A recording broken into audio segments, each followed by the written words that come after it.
거제 조선소. 높은 기술력을 필요로 하는 특수 선박과 새로운 개념의 선박들이 모두 이곳에서 탄생한다. 깊은 바다에 있는 원유를 탐사하기 위한 드릴십도 이런 선박 중 하나. 1998년 첫 드릴십을 진수시킨 후 지금까지 우리 조선 기술을 대표하는 선박으로서 세계 시장을 주도하고 있는 특수 선박이다.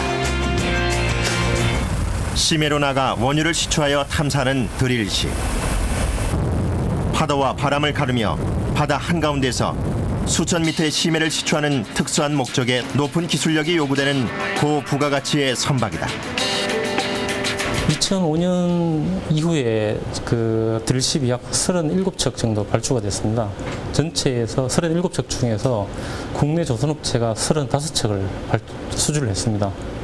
그렇기 때문에 거의 95%를 국내 이제 조선업체가 독식을 하고 있는 상태고요.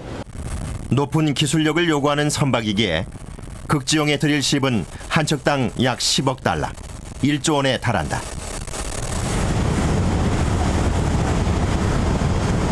그럼 드릴십은 어떤 구조로 이루어져 있을까?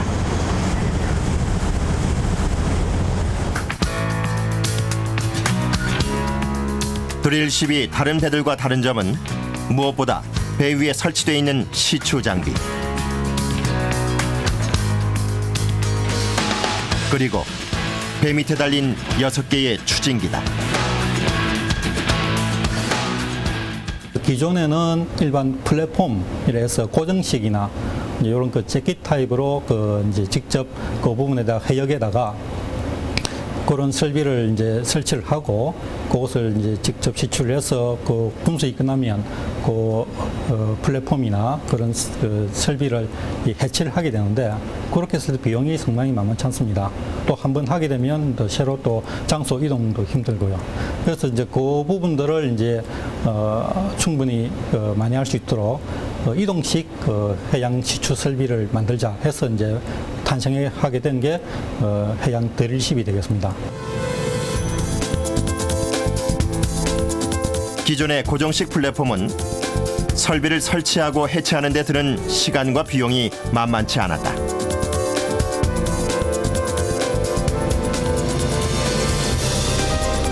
하지만 드릴십의 경우엔 시추의 기능을 가지고 있으면서도 이동이 간편하다는 장점이 있다.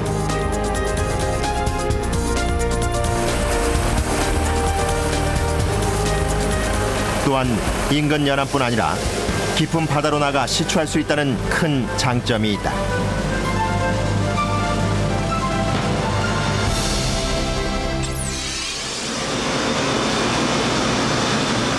이곳 예인수조에서는 실제 배를 건조하기에 앞서 그 배와 똑같은 모형의 배를 제작해 성능 실험을 한다. 이때 사용되는 모형 배는 6m에서 10m에 달하며 실제 배를 약 30분의 1로 축소시킨 것이다. 예인수조는 한마디로 말씀드리면 실제 선박의 그 성능을 평가하는 그런 실험 설비입니다. 특히 그 속도 성능하고 그 다음에 조종 성능, 또 운동 성능 이렇게 세 가지를 생각을 할 수가 있는데요. 선박의 성능을 강화하기 위한 테스트가 주로 행해지는 예인수조는 길이 400m, 폭 14m, 수심 7m로 상업용 크기의 수조로서는 세계 최대를 자랑한다. 이곳에서는 프로펠러의 성능을 실험한다. 수조 안에 물을 순환시켜 프로펠러를 회전시키는데 특히 프로펠러의 수명과 진동에 큰 영향을 미치는 공동 현상에 대해서 연구한다.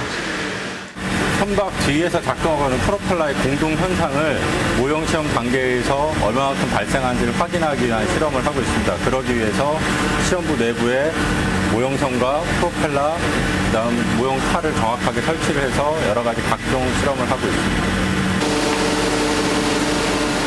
고속으로 회전하는 프로펠러를 육안으로 확인하기 위해 고속 카메라와 조명 장치를 필요로 한다.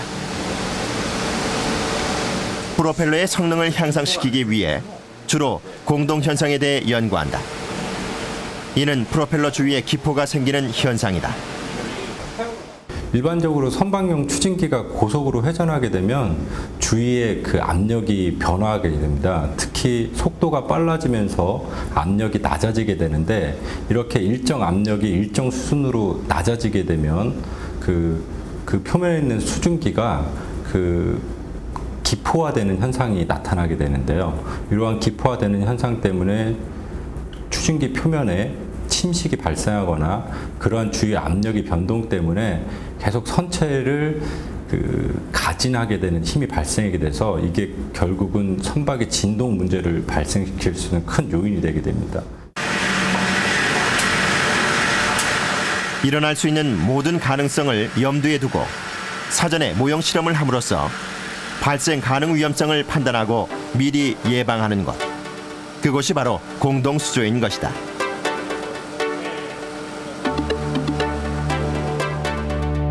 선박의 목적과 기능에 따라 프로펠러의 모양과 크기는 모두 달라진다.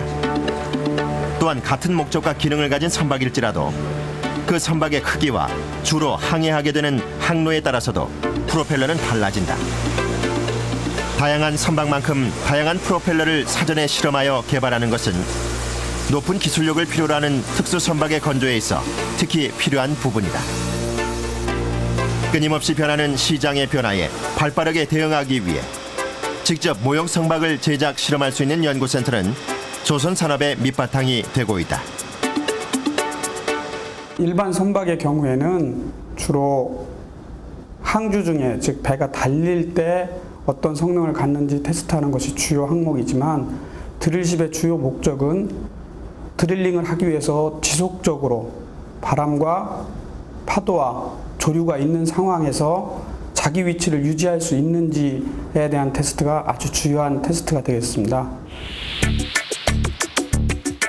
한자리에 머물면서 시추 작업을 하게 되는 드릴십은 자기 위치를 유지시키는 성능이 가장 중요하다.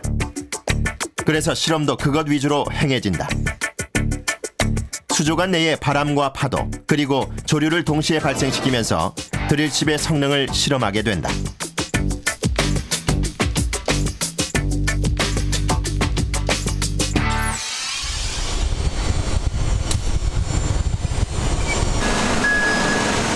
드릴십 한 대가 한창 건조 중이다.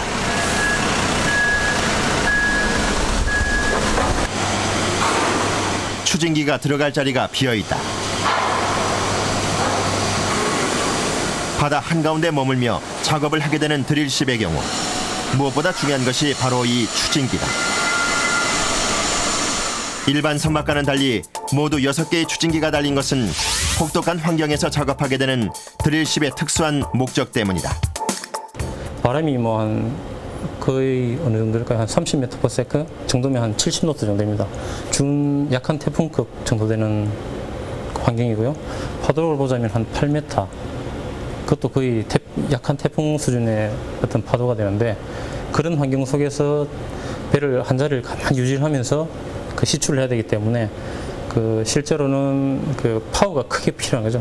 추진기의 어떤 추력이 크게 필요하게 되고 다른 배들은 왜 추진기가 하나를 가지고 이렇게 운항을 하게 되는데요.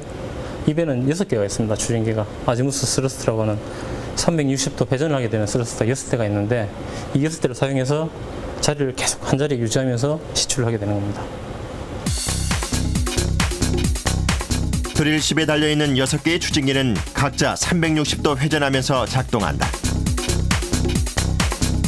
그렇게 함으로써 시추를 하는 동안 한 곳에 계속 머무를 수 있는 것이다.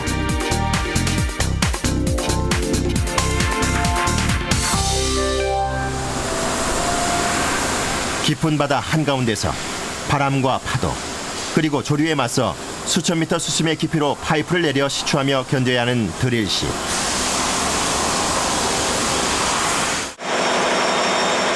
그렇다면 드릴십을 계속 한자리에 머무를 수 있게 해주는 추진기의 힘은 대체 얼마나 큰 걸까? 개당 스러스트 파워가 5,500kW 정도 되고요. 5,500kW면 마력으로 따지면 약 7,000마력, 말 7,000대가 그런 정도의 힘을 스러스트 한 대가 가지고 있는 거고요. 그다음에 좀 마일드한 해상에 들어가는 경우에는 4,500kW, 약 6,000마력 정도 됩니다. 드릴십의 항해실. 드릴십을 한자리에 머물게 하기 위해서는 높은 추진력의 추진기 외에도 필요한 것이 있다. 바로 배의 정확한 위치를 확인할 수 있는 시스템, DP 시스템이다. DP 시스템이라고 하는 것은 쉽게 말씀드리자면 해상에서 이 배를 안 움직이고 한 자리에 가만히 머물러 있으면서 안전하게 시출을 하고자 하는 방법입니다. 어떻게 자기 위치가 정확한지 안 한지를 알 수가 있느냐, 여러 가지 방법이 있는데 크게는 지금 인공위성 그러니까 GPS 시스템이죠. GPS 시스템하고 배 자체에 어떤 그 위치를 알아낼 수 있는 신호기가 부착되어 있습니다. 그 해저에 음파 발생기를 설치를 해놓고요. 배에 다시 그 지범기를 설치를 해가지고 항상 교신을 하게 되어 있습니다. 위성과 지범기를 통해 드릴십은 자신의 위치를 정확하게 확인하고 높은 추진력의 추진기를 통해 선박의 위치를 고정시키게 된다.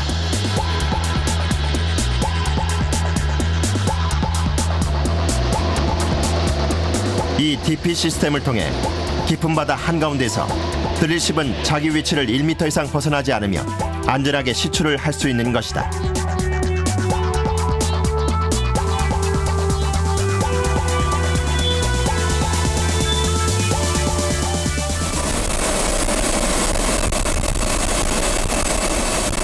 드릴십의 또 하나의 특징은 시출을 위한 장치를 꼭 지니고 다녀야 한다는 것이다.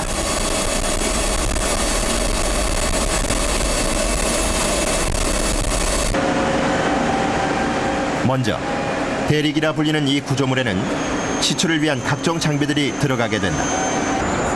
여기서 드릴용 파이프들이 최종 연결돼 시출을 하게 된다. 하나당 길이 약 23m의 드릴용 파이프는 서로 연결돼 수천 미터 아래로 내려간다.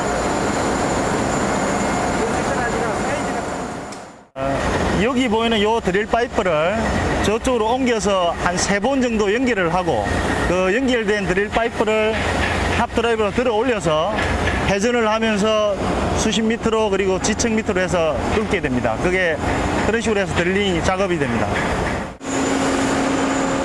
대릭으로 최종적으로 옮겨진 드릴용 파이프들은 이곳 지휘실의 통제로 서로 연결돼 깊은 바닷속 지면을 뚫게 된다. 이때 허용 각도는 5도다. 만약 이 각도를 벗어나게 되면 파이프는 파손되고 마는데 심해에서의 시추 작업은 그만큼 까다로운 작업이다.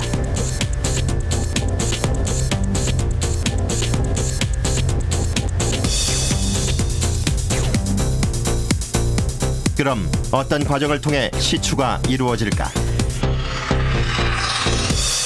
일반적으로 이제 시추를 하게 되면 라이저 파이프라고 하는 것을 먼저 내리게 됩니다.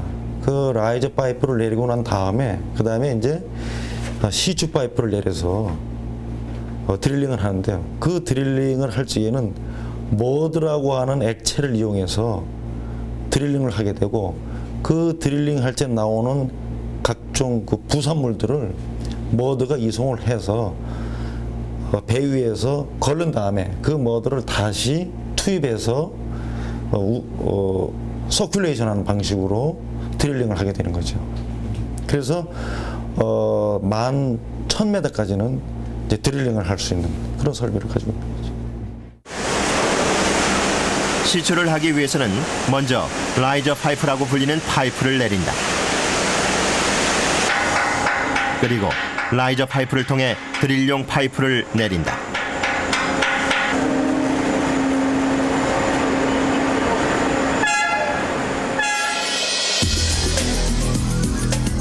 바닷속 지면이 닿는 곳까지 라이저 파이프들이 서로 연결되는데 이 관을 통해 드릴용 파이프가 내려가게 된다.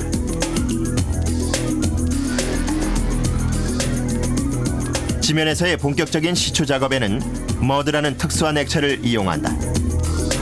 드릴용 파이프 끝을 통해 이 머드를 분사시켜 시추를 하게 된다. 이때 머드는 시추할 때 나오게 되는 부산물과 한데 섞여 배 위로 다시 수거된다.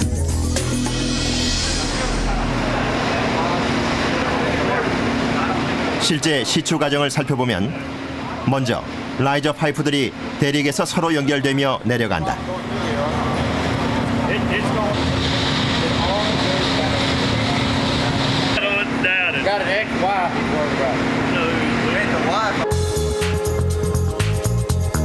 안전하게 바닷속 지면까지 라이저 파이프들이 연결되고 나면 이후 드릴용 파이프들이 서로 연결되어 내려간다.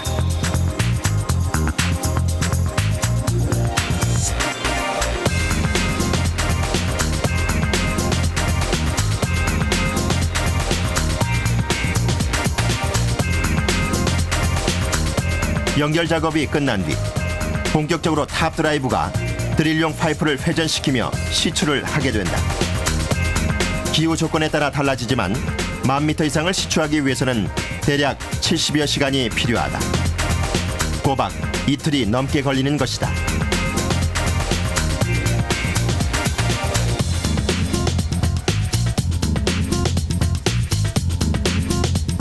이때 보다 안전한 시추 작업을 위해 지휘실에서는 심해용 무인 잠수정을 통해 실시간으로 시추 상황을 확인하게 된다.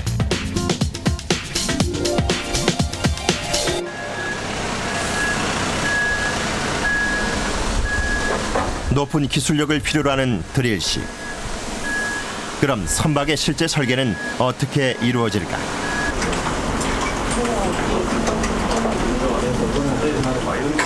설계는 GS CAD로 이루어지는데 이는 3차원의 선박 설계 프로그램이다.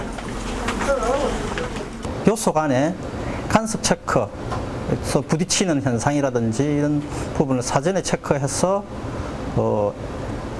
문제되는 내용을 사전에 제거를 하고 설계를 완성을 시키는 그런 과정이 되겠습니다. 이 설계 프로그램을 통해 실제 제작될 선박 그대로 3차원으로 재현해 볼 수 있다. 수많은 작은 조각들이 모여 만들어지는 실제 선박을 제작할 때 발생할 수 있는 문제를 사전에 예방할 수 있게 된다.